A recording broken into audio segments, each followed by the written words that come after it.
লিগা police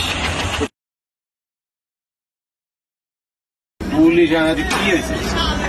police তো 3 জন শর্তে দেয়, 3 জন ধরলে তো কাগজপত্র লই যাইবে। কাগজপত্র নিলে কি হবে? কাগজপত্র নিলে ওরা দাম দেবে, তো কাগজপত্র দেবে না, ধরে নিয়ে মামলা দেবে। কি করা? আমার তো রাস্তা এইটাই যাইতে হবে।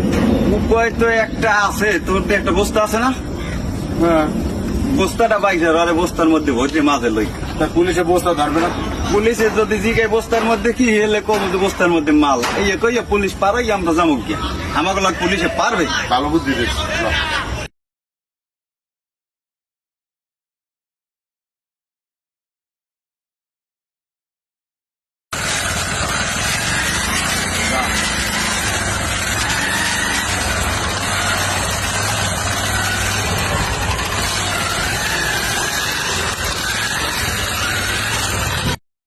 থাকো পুলিশ মামা, থাকো।